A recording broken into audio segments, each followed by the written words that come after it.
So I turned the news on the TV, and turns out, yeah, there were bushfires, and they'd been where we'd been just 2 days before. Because those roads that we were on in the Adelaide Hills, these are small, windy roads. I mean, if fire had come, we would have been fairly trapped. On this episode, we're going back to Australia's outback for more stories about the dangerous bushfires. We learned how downloading an app and tuning into a radio before you head out might just save your life. And while sleeping with the windows open during bushfire season might not be a good idea. Damn, it be hot outside. For those of you who use Celsius, the entire world, we're talking 40 degrees. For those of you who use Fahrenheit, United States of America, we're talking over 100 degrees. Bring lots of water, it's gonna be a scorcher.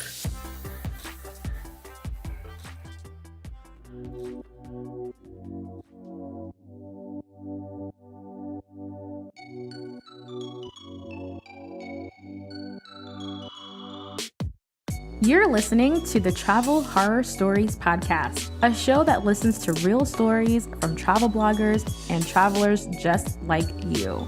Then we unpack those stories to discuss safety tricks, prevention treats, horror hacks, and follow-up tactics. The goal is to turn travel nightmares into dreams of beaches, sunshine, and margaritas. And as always, you can head over to travelhorrorstoriespodcast.com for this and all the previous episode show notes and links to all the places you go to enjoy your favorite podcasts. If you're listening via Apple Podcasts, don't forget to give the episode a 5-star rating and leave a comment, because that will help more people find the show. And now live from the Wanderlust Travel studio in downtown Toronto, Canada, here's your host, Christopher Rudder. And away we go. The weather outside is definitely #winter is coming. It's fall. It's the third week of October. Summer has definitely left the building, and it's slowly getting colder and colder. You know, the only thing I like about October is Thanksgiving and Halloween. Family, friends, turkey, pie, and chocolate. All of which, might I add, has been completely screwed up thanks to COVID-19 and this second wave. So there's still that, unfortunately. But in lieu of that, this year, what I'm thankful for is you. I'm so glad you guys are here today, hanging out with me, and we got another great episode for you. With me today on my rudderless flight is Alex and Belle. Now, Alex, you've been on the show before telling your COVID-19 story back in Catania and all that. And so, but then in recording that episode, I discovered that you and your wife, Belle, were actually in the bushfires in Australia. And we did an episode about that with Nora. So it was just interesting to bring you back again to tell those stories. So before we get into all that, let's just quickly, tell us about yourself, Belle, and welcome, Belle, and Alex, welcome back. And tell us a little bit about yourselves, and tell us a little bit about your blog. Well, thank you, Chris. It's really good to be back. We had an interesting time last time chatting with Laura about our experience escaping the European pandemic. Belle and I, we've been married 15 years now, and we have had the Wanderlust Marriage site since 2013. We launched it while we were living in Ireland. Since then, we've also lived in Boston, and we've been in DC 3 years now. So the website now has a Mid-Atlantic focus after having not exclusively Mid-Atlantic, but it was Ireland and then New England and now Mid-Atlantic, but also covering international destinations, giving people tips where to eat and drink and stay and have a nice time during their travels. Awesome. So I have a question for you guys. How are you guys managing being a couple, being stuck in the same place during COVID-19? Do you guys have rules? Because I know for us over here, between Gordy and I, we have rules.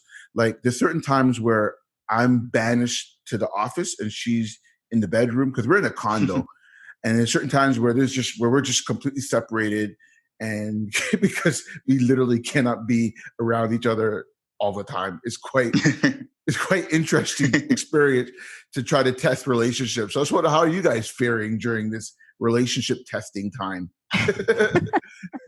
I would say that we've been doing pretty well. So it's been just around 2 months since Alex got back that we've been inside together with each other. And we do we've had some moments of frustrations with each other. And Definitely. we're also in an apartment situation, so there's not a lot of space.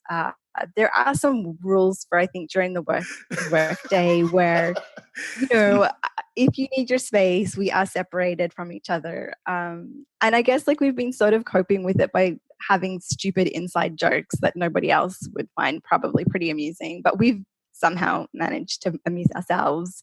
So one of them that I can share, I think, is inside voice. So sometimes Alex shares thoughts where I'm like, no, that's inside. That's an inside voice thought.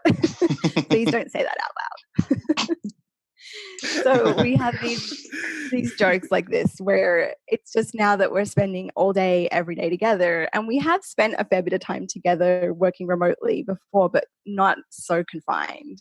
Right. And so now this is a joke that we are making among some others to try and lighten the mood sometimes when things do get a little bit real and difficult to sort of, it's hard.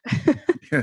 Actually, no, good advice. I think that's fantastic. In inside voice, I love it. Yeah. Okay, so let's play a little game because I can tell just by the way that you guys have to deal with each other that you guys are down for having some fun. So let's play a little game. We're gonna play 3 stories, 2 truth, 1 lie.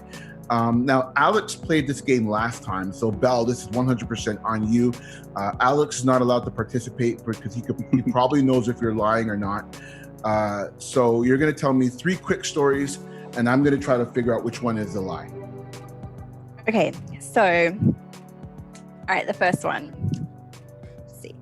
So, okay, some of these are older. So when I was backpacking in Europe, in Vienna, I had made some friends actually in Croatia and bumped into them on the street in Vienna. And we decided to go to the Belvedere Museum. And so they had their backpacks actually because they were leaving later in that day to go to their next destination. But I decided to tag along with them for the day.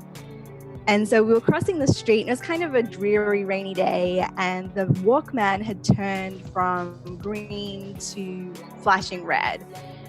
And probably red. We weren't really paying attention. We were busy chatting, and this tram came along, and it saw us, but it was like, no, you are not in the right of way. I'm in the right of way. So it just kept going and knocked me in the shoulder and pushed me to the ground. Oh my gosh. And of course caused a huge commotion where there was an ambulance called, and we all went to the hospital to find out whether I'd broken anything. Oh Luckily, God. I had not broken anything, but needed some serious cleaning up. I'd lost some skin. And anyway, we had this little adventure, these Australian girls and they went on their way. And I went back to the hostel where I was staying, and they'd called because they asked the ambulance had asked where I was staying. And so they'd called the hostel to let them know one of their guests was in the hospital. And so when I got there, the guy was like, "Oh, you're back." He's like, "When people get hit by trams, they don't normally come back." So luckily, I just needed some rest and had, just needed a little bit of wound care, but nothing too. It was a lot of shake up, but thankfully nothing broken. So that was Vienna, and then in Berlin, I was staying in a hostel again. These stories are from back when Alex and I met, and we were staying in these hostels, and so. I again made some friends in the room, and we'd been out sightseeing in Berlin, and we found ourselves in an Irish pub having some drinks, of course, and chatted with some locals and made friends with them, and we're having more beers. But, it'd been a long day. So the girls I'd been traveling with had decided, we're going to go back and get some rest. But I decided to stay. So kept drinking. I was like, one more. I'll have one more and I'll be back at the hostel, no problem. But yeah, one more is often not one more. Yeah. And so then the lights flash on and it's time to leave. And so, I think I know where I'm going. I been in Berlin a couple of days, so I'm certain of where I am. And I say bye, and off I go, thinking I'm walking in the right direction, but quickly realized I was not walking in the right direction and not sure where I was. And this was like 2001 or 2, I forget now, but it was, pre-cell phone, being able to look on a GPS, blue dot, where am I? And basically ended up spending several hours wandering around in the middle of the night or wee hours of the morning at that point, looking for something that looked familiar. But at night, everything looks a little different. Things are closed. And eventually the sun started coming up, and there was a coffee shop that was open. So I got some coffee and got some directions, and made my way back to sleep for most of the day then. Oh my gosh. Wow. Okay. So, and then the last one is a more recent story. And so we had been traveling in Greece for a family trip, and we had caught the ferry from Athens to Naxos in the evening. So we'd arrived in Naxos, it was dark, and so we'd walked to the hotel. And we woke up in the morning, and it was this beautiful sunny day, and it was, still fairly early. So I said to Alex, I'm like, oh, you know what? I'm going to go for a run. It is so lovely today. So he's like, do you have to? Can't we just go have a relaxing breakfast? And I was like, no, I just really want to get a feel. It's so pretty, and I'm just going to go for a run. I'll be quick. And he's like, all right, fine. Be healthy, girl. And so off I went. And probably about 500 meters from the hotel, I trip and face plant into the concrete. Oh my gosh. And I bust my lip open. It is spurting blood. And luckily this elder man helps me get off the street and onto the sidewalk, and someone comes to check, will it stop bleeding? No. So I call Alex. And we were traveling with his older dad. He's in his 90s. And so he was like, when he heard me crying, he thought something had happened to his dad. And so he just hung up. He ran down to the lobby and then found no one there. And so I called him again, explained where I was. But by the time he got there, the ambulance had came. They had to take me to the hospital because the bleeding was not going to stop. So Alex found the pool of blood and texted me, "Is this your pool of blood?" And I texted back with just yes. And so then he found his way to the hospital, and he was not pleased. And I had 8 stitches, 4 in the front, 4 in the back of my lip. And I also had a fractured nose. So I was a mess. And he was like, so much for that quick run and a relaxing breakfast. And it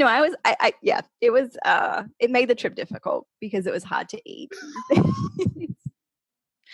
But now it's a story. So, there you go. Oh my gosh. Okay. So I think you took a page out of Alex's book, because last time we played this game, he put a lot of details in his stories except for one. And we were able to guess which one was a lie because it had the least amount of detail. But you put detail in every single story. So I'm just going to split the difference, and I'm just going to say, I'm just going to try to use as much logic as I can. And if you had 2 hospital stories, I'm just going to stay with those 2 as being true, and you getting lost in Berlin is a lie. Wow, very good, Chris. Good job. That's true. Sadly, I am that accident. That's what as soon as I heard the first story, I was like, whoa, okay. So I just took a guess and just said, look, man, she already told me 2 hospital stories. One of them has to be true. So I'm just going to go with both of them. So yeah, no, that's wow. That's, oh my gosh. So are you going to become like a regular guest on this show? I hope not.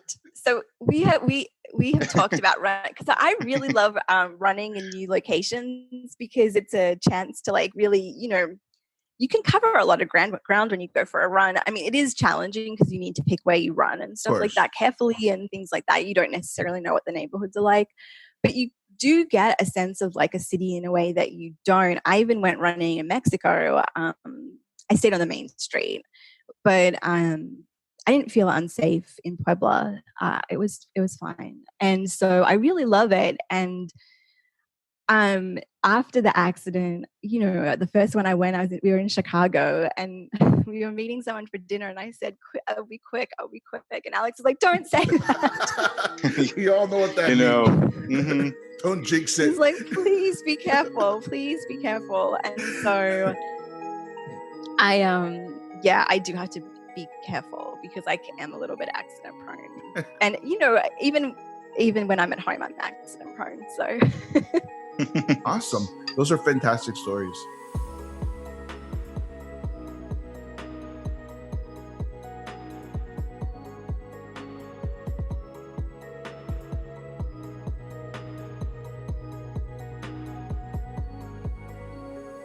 What would you do if, while visiting family and friends up in Australia's New South Wales, you find yourself narrowly escaping Australia's bushfires?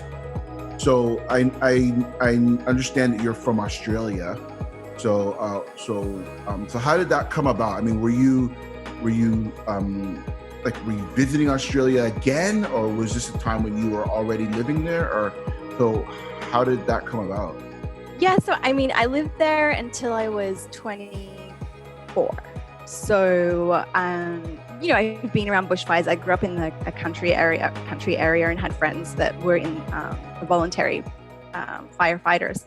Australian, I'm not sure entirely how it works here in the US with that, but in Australia, if you grow up in small country towns of a few hundred people, a lot of people become join up and do the training to become volunteer firefighters to protect, their community. And so I'd grown up with that as a kid and teenager. And so, I had been fairly aware of what it means to have bushfires around and things like that. But honestly, living in, the US and then in Amsterdam and Dublin, where, the threat of bushfire is not super high, I'd sort of forgotten a lot about it and really put it to the side. I would watch on Facebook sometimes as friends would share pictures of things going on, but, it wasn't something that we had to really worry very much about. But last year we decided to do a trip for Christmas. My brother and his wife just had a baby and we really wanted to go meet our niece. So we were super excited. And so we planned a trip for Christmas to sort of spend time with family because we hadn't done that in Australia as Alex said, we've been married 15 years and we got married and then left Australia very shortly thereafter. So, we haven't had Christmas in Australia for a while. So we figured this is a great time. And, now my job's a bit more flexible. I can't take my work internationally. It's not allowed. So it was this is truly a vacation. So that was really nice. And so we planned to go to South Australia. When we've talked about the potential of moving back to Australia a few times, Adelaide is somewhere I've always been interested in as a possible location. And so Alex hadn't been there and we're like, okay, let's go to South Australia. So we flew there and rented a car and just decided, to meander around the countryside and, go to some wineries and walk on the beach and do all these nice things. And so the first day, no problem, but it is hot in Adelaide. For those thinking in Celsius, it's in the 40s, and for those in Fahrenheit, it's over 100, and it's hot. Wow. My gosh. And yeah, so I do not love that kind of heat. But so we've got the car, the AC, all this, and so we were driving to go to a couple of wineries, and we were taking the back roads so that we could really take time to sort of just take some photos and enjoy it. And we stopped at a few lookouts, and I did say to Alex, I was like, man, it is so dry out here. There, if you just flipped a match, this thing would just woof, it would go up. You could just see the heat radiating off it and how dry it was. And, there'd been already bushfires in New South Wales, but South Australia hadn't had that many. They'd had a couple of small ones, but not too bad. And so we keep going that day and, enjoy the wineries and have a relaxing dinner by the beach. And it's really nice. So we have a couple of days like that. And then on our last day, I was looking out the window. We had kept the car, but we were planning to go down south to a beach. And I was looking out the window and I was like, is that haze or is it like heat haze or is that smoke? Oh my like we gosh. hadn't been checking because like I'd sort of forgotten that was something that you might want to do. And so I turned the news on the TV and turns out, yeah, there were bushfires and they'd been where we'd been just 2 days before. Like where we had decided to drive, like those areas would have been, if we had just blindly gotten in the car and gone in that same direction, like we would have, I don't know what, I mean, there would have been barricades and things like that in place. But like some of those roads we were on, like they're pretty isolated and, you know, you're driving in the country, like you kind of like, I think if you're not from these sorts of areas and used to these sorts of risks, it's very easy to feel like, oh, I've got a car and, you know, I've traveled a lot, you know, we're good. And, you know, sometimes that's a little bit, and I'm in my own home country, like you sort of relax and but you know, I haven't lived there for 15 years, so I forget some of these things. And we were lucky, like we kept our eye more on it. Like I put the app on my phone so I could like follow where the bushfires were popping up. And we did that day keep a much closer eye on where bushfires were, because even when we were driving, the bushfires were, I think, like slightly northeast of Adelaide, near the Adelaide Hills area. And we had gone down more south, but we were like watching where they were popping up. And you could see it was so hazy everywhere we were going that you could tell that they couldn't be that far away, or at least the wind was blowing the air down that way and you could sort of smell it on the air for sure. And, you know, it's devastating, I think, to these communities, like how dry it is in Australia these days. You know, when I was a kid, it was dry, but I mean, the bushfires this season, I mean, I don't know. It's really horrible to watch on TV and just see your country like inflamed, and to see that they were warned, that we've been warned of these things, that it's coming. I mean, there were bad bushfires, I think it was 2008 or 9, and a girl I went to high school with, her husband passed away. Wow.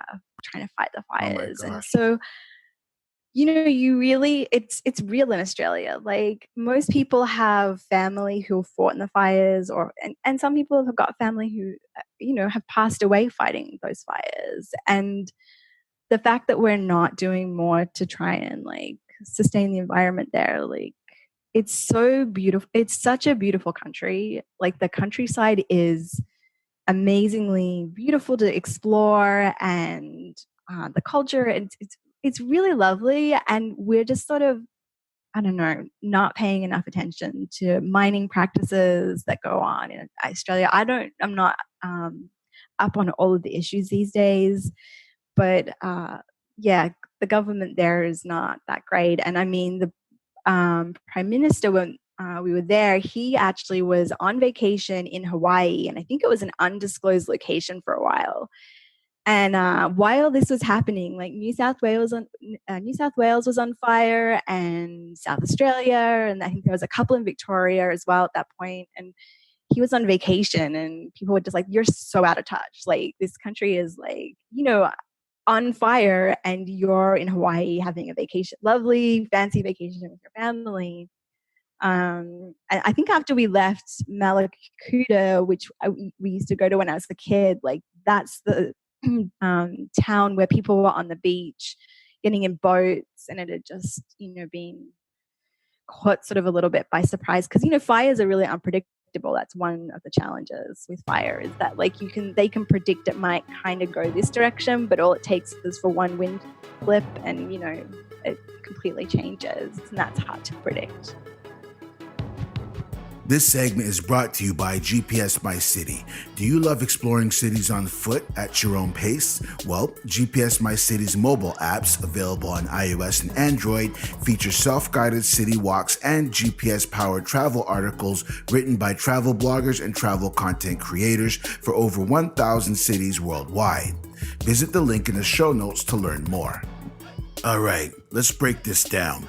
When I was talking with Nora about it, she said, so as you talk about the wind, so that's a huge deal because the wind's going to change the direction. But she also talked about some things happening where the fire could essentially jump in front of you because of the wind. And then all of a sudden you could find yourself surrounded by fire and then you actually can't get out. That was a huge problem. And she also mentioned that there was one town, and I can't remember the name of it. I think it was called Maryville or something like that. But it was a town that was completely decimated by the fire. And she did mention Victoria. I think that's where she ended up trying to outrun it. So, I mean, it's absolutely crazy. So you bring up, I mean, it's something that's completely scary. And as a tourist, you're right. If you're just driving around, like wandering the streets, you could very well find yourself trapped in somewhere where you can't get out, especially if it's one-way streets and things like that. So, not one-way streets, sorry, like limited streets, if it's just one street going through the area and one street coming out kind of thing. With regards to, what do you think that in hindsight, and not just for yourself, but other people who might be visiting places like Adelaide and Victoria, at times in a country that's known for bushfires, what are some things that you think that people can do to help themselves, and what are some of the things that you feel that you would change for yourself? Like, what do you feel that you did right? What do you feel you did wrong? What do you feel you could have done differently with regards to your situation in the bushfires? I don't know if that's too much questions, but I would say one thing that we definitely should have done differently, and for anyone going to Australia, there are apps you can download, and I wish I remembered the name of the app because we didn't download it. But when I went to New South Wales, and we had been in Victoria as well, but we were in Victoria before the bushfires got bad because Victoria is a little cooler, so we got there in December. The bushfires there really flared up in January, and then Belle had to come home earlier, and I went to New South Wales, which is where the worst. I mean, it was bad in South Australia too, but the worst was in New South Wales. And my stepsister, I was staying with her and her husband. As my dad's older, I'm like, this is like third family. My stepsister was like his second family, but she had the app on her phone, and with the app, like just Google like Australian fire app, and one will come up, and they're constantly being updated. And when she was showing me the app, she's like, yeah, look at the fires. And like, I mean, there were just fires all over New South Wales. It was absolutely insane to see that. I mean, the worst on record. Wow. Australia deals with bushfires a lot, similar to California, but this was the worst on record in the history of Australia. So it was serious business. My stepsister told me, like, don't leave your bedroom window open overnight because if there's a bushfire nearby and the smoke comes in, you could choke. It was pretty. We could leave it open, like we could leave the window open in the bathroom during the day and other windows open during the day, but they did not leave any of the windows open at night because of the risk that if there is a fire nearby and that smoke comes in, then it's just gonna, you could conceivably choke to death, even if you don't get hit by the fire. So that's something that I wouldn't even think of, to be honest. So that's one piece of advice for travelers that I would definitely give. And Belle, do you have some other tips for travelers to Australia that they should think about in terms of sort of, it's random. I mean, you could be driving around and turn around a corner and maybe one just starts, but I don't know. Belle, do you have any other tips? What about timing wise? I mean, is there certain times of the year to travel? like that might be safer? And I just want to say, you have a problem when you have an app for it. I'm just gonna put that out there. But yeah, is there a particular time? But I mean, I don't know. I mean, yes, summer would definitely be in South Australia, Victoria, New South Wales. The fire season is definitively summer because it's hot and that's when it's drier. So you don't really, it's not as much of a problem during there, which the seasons are backwards, or the seasons are the other way around. So our winter is their summer. okay. So the bushfire season, the worst of it in those states is typically January, February. But because it was so hot and it was a bad year, they started in December. So really December, January, February are the worst months for the bushfires. So according to like you and I are both in North America. So like I'm in Toronto, you guys are in Washington. So we're in the same time zone, I believe. So for us, our winters and summers are pretty much the same. So you're saying that our winters are their summers. So it would be bad to go there in our winter. Is what you're saying.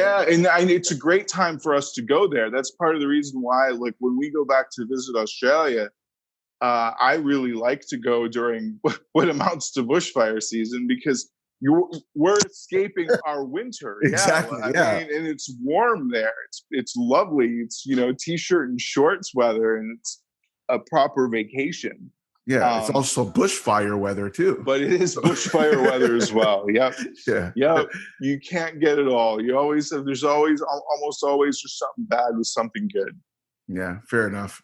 I would say, like, staying in the cities, like if we had stayed only in Adelaide and not been out driving on like small country roads, and I mean, Alex was with family also out, sort of exploring.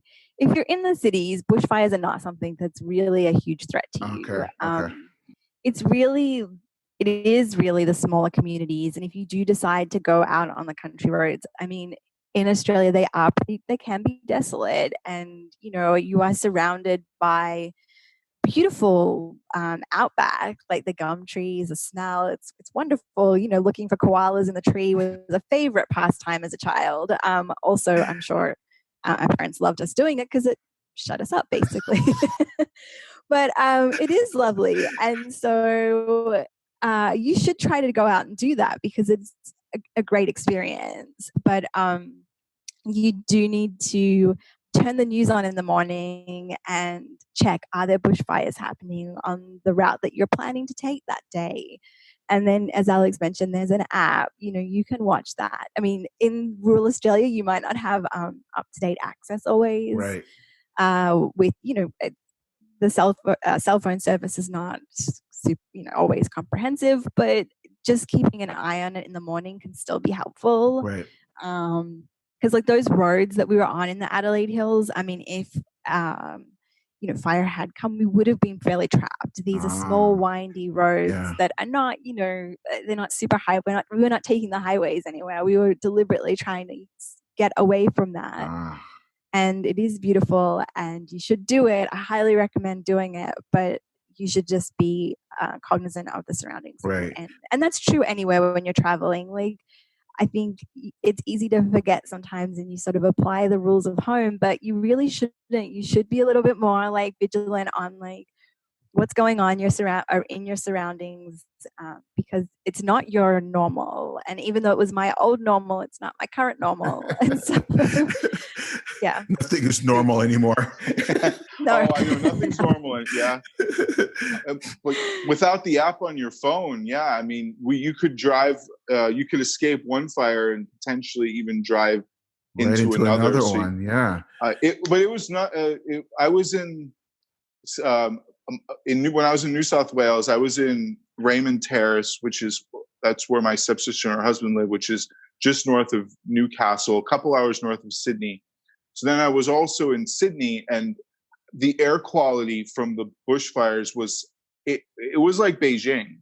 Wow. It reminded me of being in a smog-covered Beijing. People were wearing masks, so it's a bit like a prelude to now, because this is early January this year, just a few months ago.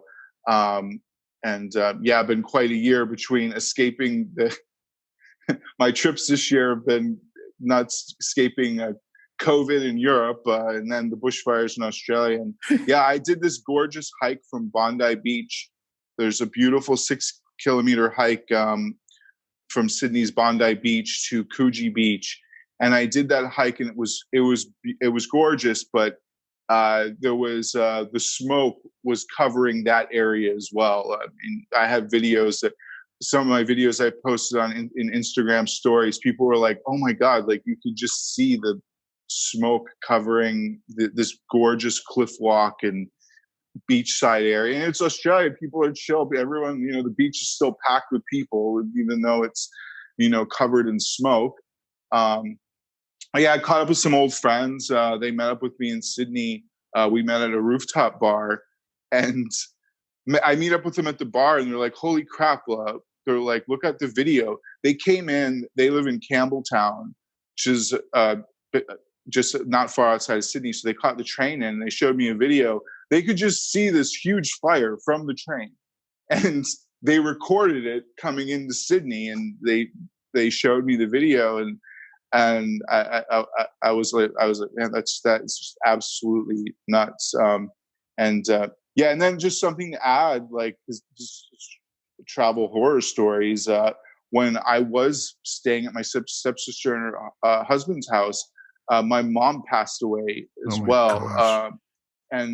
So that was New Year's Day. That was New Year's Day here in the U.S. as well. It was technically in Australia, because it's quite a few hours ahead. It was in the very early morning hours of January 2nd in Australia, but it was New Year's Day here in the States. She was living in Buffalo, New York.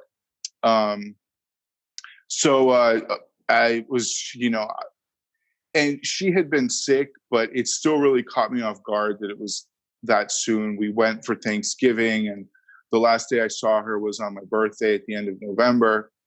So, I mean, that was just a devastating gut punch to be so far away as well. I had an opportunity. She had, had just all of a sudden gotten very sick, and I had a very limited window to just say goodbye to her on the phone. But that was obviously something that very shook me up and changed the dynamic of the trip to, because I was with them, and we still went to, like, there's nothing that could be done at that point. So she passed, but I was with them for 4 days, and that day we just chilled out, and we still ended up going to one of the Hunter Valley wineries, which is the wineries in Australia. These bushfire areas also have some of Australia's best wine regions. In South Australia, the Barossa Valley is considered the best, and then Yarra and Victoria and the Hunter Valley in New South Wales, and they were near that. But yeah, I mean, I just tried to still, because I hadn't seen those guys in years, still, it was, and I was glad to be with family during that time as well.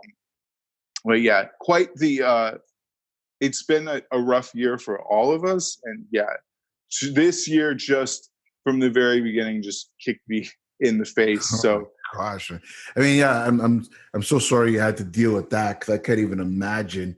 But I noticed that your stories always end up with wine somehow. I'm thinking back to the Catania stories, and I was like, there's always wine with this guy in his stories. Yeah, I mean, I think I've always been a big UB40 fan, and just thinking of red wine, it makes me feel so fine. You're awesome. Thank you, likewise. Thank you. But honestly, but it's a fantastic story, man. Thank you guys so much for sharing your stories and your insights. Really, wow. I mean, that's something. How can people find you guys if they want to check out your stuff? 'Cause I'm sure you have articles about Australia and things like that, and you describing some really beautiful places. I will say one thing about Australia. I've seen a lot of videos. It's definitely on my to-go list. The street that I live on is actually called Adelaide, so it's probably something to do with that. I look at some of the videos and documentaries, and it's definitely 100% without a doubt one of the places that I want to visit, especially the outback.